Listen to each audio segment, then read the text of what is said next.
그리스도인의 의는 취소되지 않는다. 그렇다면 거듭난 그리스도인이 죄를 지으면 어떻게 해야 할까요? 이전 장 의는 나의 것입니다에서도 언급했듯이 일단 죄 제거를 받고 의인이 된 그리스도인이라면 잘못을 저지르더라도 그 행위로 인해 본성이 취소되지는 않습니다. 그럴 때에는 하나님께 죄를 자백하고 바로 용서를 받으면 됩니다. 요한일서 1장 9절 우리가 우리 죄들을 자백하면 그는 신실하시고 의로우셔서 우리 죄들을 용서하시며 모든 불의에서 우리를 깨끗하게 하시느니라. 위의 요한일서 말씀은 문맥상 불신자가 아닌 거듭난 그리스도인, 특별히 영적으로 어린 신자들에게 주는 말씀입니다.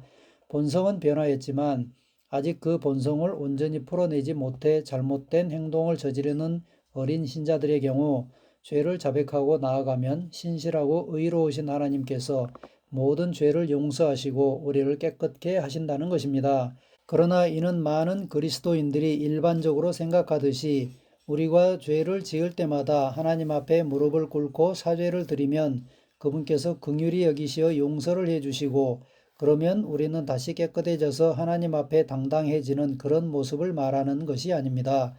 예수님의 속량 사역은 완벽했고 그것을 믿는 우리는 완벽한 의인으로 거듭났습니다. 죄인 또는 의인으로서의 정체성은 본성에 따라 결정되는 것으로서 행동이 바르거나 바르지 않은 것과는 상관이 없습니다.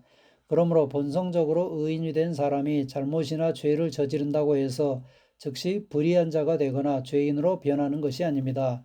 하나님의 시각에서는 우리는 항상 의인이며 언제나 그분 앞에 아무런 정죄감이나 열등감이나 두려움 없이 담대하게 나아갈 수 있는 자격을 가지고 있습니다. 죄가 너희를 주장하지 못하리니 이는 너희가 법 아래에 있지 아니하고 은혜 아래에 있음이라. 로마서 6장 14절. 사실상 죄는 이제 더 이상 우리를 주관할 수 없습니다. 우리는 죄를 지을 수 없는 본성을 가졌습니다.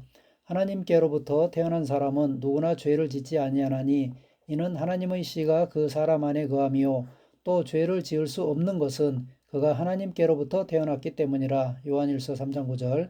우리는 죄의 영향을 전혀 받지 않는 진정 죄로부터 자유로운 삶으로 부름받았습니다.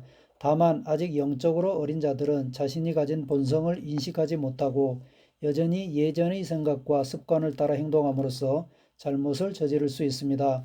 그렇다고 해서 하나님과 우리의 관계가 변경되거나 하나님께서 우리를 보시는 관점이 바뀌는 것은 아니지만 우리 자신이 하나님 앞에 담대함을 유지하는 데에는 영향을 미칠 수 있습니다. 다시 말해 반복되는 죄는 우리로 하여금 정죄감에 틈을 내어주게 하고 우리가 의인으로서 온전하게 기능하는 데 방해물이 되는 것입니다. 그럴 때 하나님께서는 뒤로 숨지 말고 오히려 그분께 나와 죄를 고백하며 정죄감을 해결하라고 말씀하십니다. 죄를 자백하면 용서하시며 모든 불의에서 깨끗하게 하시느니라. 영적 어린아이가 죄 문제에 대해서 하나님께 담대함을 유지할 수 있도록 그들이 이해할 수 있는 언어로 이런 약속을 주신 것입니다. 사실 우리는 더는 깨끗게 함을 받을 필요가 없습니다. 하나님께서는 이미 다 하셨습니다. 단지 우리 마음의 거리낌을 제거하고 의인의 모드에서 온전히 기능할 수 있도록 하나님 앞에서 죄를 자백하고 스스로 돌이키는 것입니다. 그것이 바로 회개입니다. 하나님의 말씀에 비추어 잘못된 생각이나 행동을 발견했을 때 잘못했다고 빌고 또 같은 길을 가는 것이 아니라 결단하고 돌이켜 경로를 바꾸는 것입니다. 정확히 말하면 우리는 용서를 구해서 받는 것이 아닙니다. 이미 이루어진 용서를 내 것으로 삼는 것입니다. 사실 하나님은 우리의 죄보다는 우리가 의인으로서 얼마나 잘 기능하고 열매를 맺는지에 더 관심이 있으십니다. 말씀으로 생각을 바꾸어 행동을 조정하라. 변화는 영에서 비롯됩니다. 사람들은 흔히 눈에 보이는 현상을 따라 판단하곤 합니다. 그들은 그리스도인이면서도 죄를 짓는 사람들을 많이 보았기 때문에 사람은 죽을 때까지 죄를 지을 수밖에 없다. 그리스도인도 마찬가지이다. 라는 말을 기정사실로 받아들입니다. 그러나 중요한 것은 현상이 아니라 본질입니다. 죄의 행위에 집중하지 말고 의인의 본성에 집중하십시오. 우리 안에 어떤 생명이 있는지, 하나님께서 우리를 위해 무엇을 하셨는지, 그리스도 안에서 내가 누구인지에 대한 말씀을 계속해서 배우고 인식해야 합니다. 어린 신자들이 잘못을 저지를 때 그들을 정죄한다고 해서 그 행동이 바뀌지는 않습니다. 다시 말하지만 변화는 영에서부터 비롯되는 것입니다. 그가 자신의 영 가운데 있는 하나님의 생명을 풀어낼 수 있도록 계속해서 말씀을 알려주십시오. 당장 눈에 보이는 잘못이나 실수는 잠시 접어두고 그가 그리스도 안에서 진정 어떤 사람인지를 알려주십시오. 그렇게 진리의 말씀 안에서 성장하다 보면 자연스럽게 자기 안의 의의를 풀어냄으로써 죄의 행동을 극복하게 되고 죄가 너희를 주장하지 못하는 삶을 실제로 살게 될 것입니다. 우리는 우리의 생각을 하나님의 말씀으로 재구성해야 합니다. 이것이 행동을 바꾸는 방법입니다. 생각을 바르게 하면 자연히 행동도 바르게 될 것입니다. 잘못된 생각이 들어올 때, 정죄감이나 열등감이 들어올 때 즉시 거절하고 말씀을 붙잡으십시오. 말씀으로 집중 포격을 가하십시오. 사실 우리의 영과 혼은 매우 밀접하게 결합되어 있습니다. 영으로 말씀을 받지만 혼을 통하지 않고는 그 말씀이 영으로 들어갈 수 없으며 영에서 나온 메시지도 혼에 비추어지지 않고는 우리에게 전달될 수 없습니다. 때문에 우리 안에 떠오르는 수많은 생각들을 가지고 이것이 거듭난 영에서 나온 것인지 아니면 아직 변화되지 않은 옛 생각에서 나온 것인지 바로바로 구별하기란 쉬운 일이 아닙니다. 하나님의 말씀은 살아있고 활력이 있어 좌우의 날선 어떤 검보다도 예리하여 혼과 영과 및 관절과 골수를 찔러 쪼개기까지 하며 또 마음의 생각과 뜻을 판단하나니 히브리서 4장 12절. 영과 혼을 분리할 수 있는 것은 오직 하나님의 말씀뿐입니다. 우리는 오직 하나님의 말씀이라는 기준에 의해서만 거듭난 영의 생각과 옛 본성의 생각을 구별해낼 수 있습니다. 그러므로 우리는 우리의 혼의 말씀을 따라 영의 색깔을 입혀야 합니다. 우리의 혼이 거듭난 영의 색을 온전히 발하도록 계속해서 하나님의 말씀으로 먹이고 재구성해야 합니다. 그리고 말씀을 알 뿐만 아니라 믿고 고백해야 합니다. 바른 말씀을 넣어주고 생각을 바꾼다면 최소한 사탄의 속임수에 속지 않고 방어는 할 수 있을 것입니다. 그러나 구체적으로 환경을 변화시키고 눈에 보이는 실제를 불러오기에는 부족함이 있습니다. 그럴 때 우리는 믿음으로 말씀을 선포해야 합니다.